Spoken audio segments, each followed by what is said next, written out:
What's cracking, peeps? Your boy T-Money here.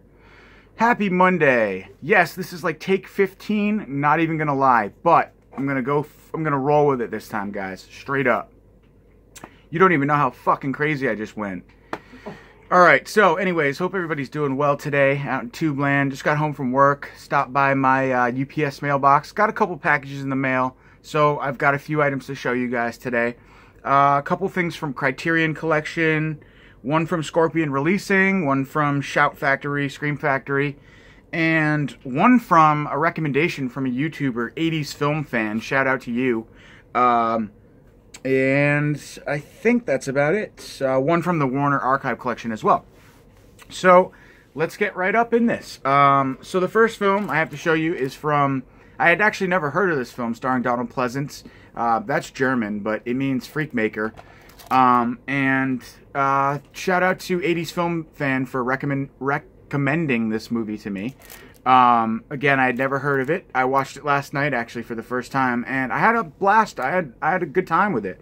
Definitely reminded me of the, very similar to films like Brain of Blood, or so many of like the 70s, 80s creature, you know, what do you call it? Mad scientists creating freaks of nature type films. There's another movie it was very similar to. A Malatesta's Carnival of Blood type feel. You've got your little guys running amok. Plenty of little people in this movie. Mad scientists, freaks of nature, that sort of thing. But it was fun. Aside from, there were a lot of like really long sequences where, I don't know, like needles and like water droplets, just like syringes and petri dishes, and like they would like the whatever cinematographer would just like pan in on these sequences for like way too long, and it's just like, what am I looking at here? I'm looking at like a syringe dropping little pellets of water into a petri dish, like, and like panning, like zooming in on the screen. It was just totally like unnecessary. But aside from that, like a lot of the freak sequences were really cool, special makeup effects, very low budget, but I don't know. I like low budget, like in the 70s, I feel like is a lot more different from low budget now. I don't know why. I just feel like there was more, just something more special about low budget films back then. And even though they were low budget, they didn't feel like, well, they're cheap, kind of had this cheap feel to them, but I don't know, just felt like more love, I guess, was put into the film. But that's just my opinion. But anyway, this was fun. So if you're into those kind of films, Mad Scientist being Donald Pleasence, creating like freaks of nature type deal, I would recommend it. So that's Freak Maker, and I'd totally never heard of this film prior to 80s Film Fan's recommendation. I'm trying to find the year here amongst all this German, but I think it's definitely probably like a 70s film. Early 70s would be my guess. It doesn't say. But anyway, yeah, Donald Pleasence. So if you're a Donald Pleasence,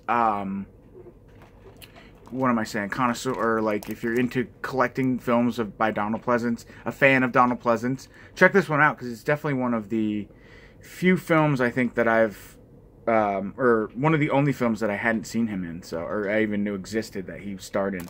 So anyway, that's Freak Maker. Thanks for that suggestion, 80s Film Fan. Excuse me. Alright, next up I've got 4 titles from Criterion Collection. So not too long ago I purchased the Lonesome Wolf, or Lone Wolf and Cub box set trilogy type thing. And I kind of got on like a whole samurai kick, trying to expand my horizons a little bit outside of just horror. And I really like the, you know, the older Japanese samurai flicks. So I've got a few here. I haven't seen any of these films. So if you guys, I plan on watching them really soon, but if you guys, you know, want to talk about them at all in the comment section, maybe recommend one that I check out first, let me know. I'm totally open to, you know, your opinions on these films, because I don't know much about them. But this is the Samurai Trilogy, 3 films by Hiroshi Inagaki. Hiroshi Inagaki. Samurai Trilogy. We have Samurai 1, Musashi Miyamori, Samurai 2, Duel at Ichiho Temple, and Samurai 3, Duel at Ganru Island. So, cool. There's that one. Then I grabbed Sword of Doom. These are all Criterion Collection releases, by the way. This is Kihachi Akamoto's Sword of Doom. And then I grabbed Throne of Blood from Akira Kurosawa. 1957, black and white. And then we have Three Outlined Samurai, a film by Hideo Gosha. So yes, these are all and this one's from 64, black and white. The other, Sword of Doom is from 66, black and white, and the Samurai Trilogy are all in color, actually, from 56, let's see, 54, 55, 56. And those are in color, so yeah, feel free to drop a line on any of those. Definitely don't really know what to expect, but sort of do, so I'm excited to check them out. Next up, we have a film from the Archive Collection, which I absolutely love what they've been putting out lately. Really excited to check this one out. This is from Diabolic, by the way. The Black Scorpion. I'll read you guys the synopsis on this one. It says, they're big, they're bad. They scuttle along in caverns miles beneath the earth, until an earthquake opens paths to the surface. Now these monsters of genus Arachnida are invading our world with deadly force. With top special effects co-designed by King Kong's Willis O'Brien, the Black Scorpion is horror with a sting more lethal than the king-sized ants that overran Los Angeles sewers in the classic Them, great film. Can humankind survive these invincible juggernauts? That fate rests on the shoulders of Hank Scott. Hank Scott... as the creatures rip... Sorry, I can't really see anymore. I'll take these off. Rip a train from its track, snatch a helicopter from the sky, and in the film's most gripping sequence, battle each other in their subterranean lair. Watch out. So yeah, sounded really awesome. Just from 1956, I believe. Creature feature... sorry, 57. But creature feature type film. And is this in color or black and white?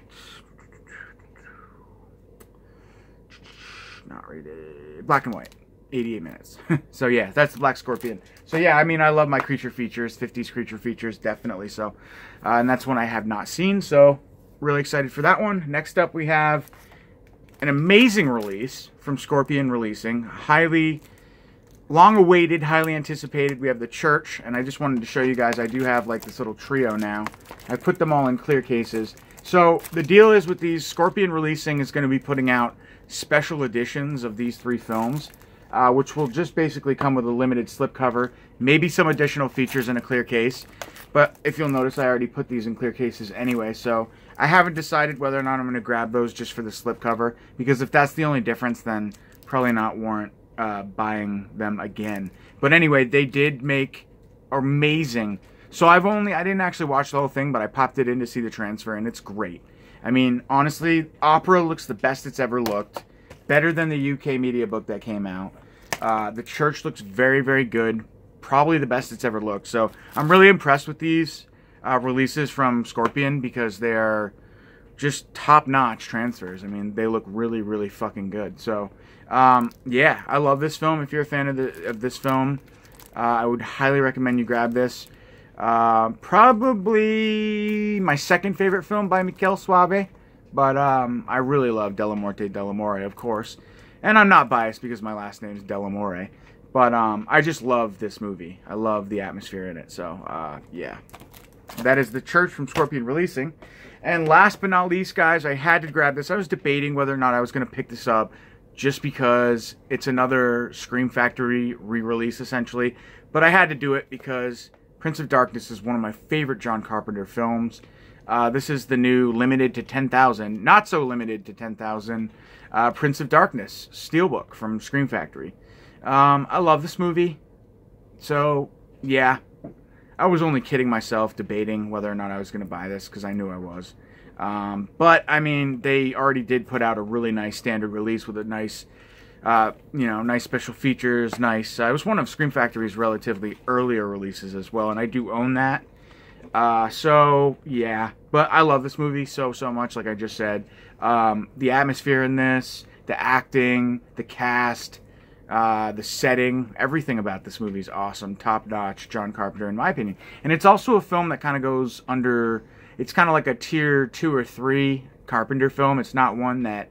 You know, when people talk about Carpenter, they talk about Halloween, The Thing, The Fog, everything but Prince of Darkness, and also In the Mouth of Madness I really love too, and Vampires. Like Vampires, In the Mouth of Madness, and Prince of Darkness are three movies that I kind of, they're like second tier Carpenter films, but I love them all the same. And yeah, if you guys haven't seen Prince of Darkness, check it out. I heard somebody talking about in the Cult Media group talking about this film, saying they had never seen it before. Do you recommend it? And just in general asking that question, and I definitely do.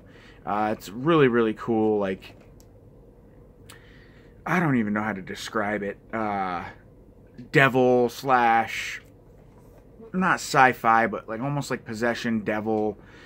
A little bit of sci-fi. I just really, really dig it. I love the performances by Donald Pleasence. You get an awesome performance by what's that musician's name now? I'm drawing a blank. He did the Friday the 13th film. He's the man behind the mask. Alice Cooper. Sorry. Yeah, but and on this release you get interviews with director John Carpenter, composer Alan Howarth, and more. You got a Horror's Hallowed Ground, a look at the film. I think that might be on the original release, so I think some of the stuff is just ported over from that. So if you're not a diehard fan of this film and you already own the Scream Factory release, I would not suggest upgrade. It's not really worth the upgrade. But I just really, like I said, dig it, and I dig this artwork too. So I haven't debated whether or not I'm going to go with Assault on Precinct 13. I probably will, but I like that. I like, for me, I like Prince of Darkness better, just because I like the horror, the religious horror aspects of it, I guess, like the, what do you call it, like, the subtle religious horror aspects of it. I really dig. And yeah, so, and I also got this poster that came with it. Not going to open it up, but I'm like 99.9% sure it's this artwork. So I'm probably going to sell this poster, so if anybody out there is interested, holler at your boy, and you could have this, because I don't have any room for it, and I just don't need it. So anyway, guys, that's my update. Hope you enjoyed it, and I will catch you guys pretty soon with another one. I'm waiting on a few really awesome packages, and I'm hoping they get here soon. I'm kind of antsy. Some really cool window boxes, Blu-ray window boxes are coming in, a really cool steel book, or media book rather. So yes, I can't wait to show those to you guys and just hold them in my greedy collector fingers. I'm just really excited. So anyway, guys, thanks. Have a good night. I'll talk to y'all soon. Peace.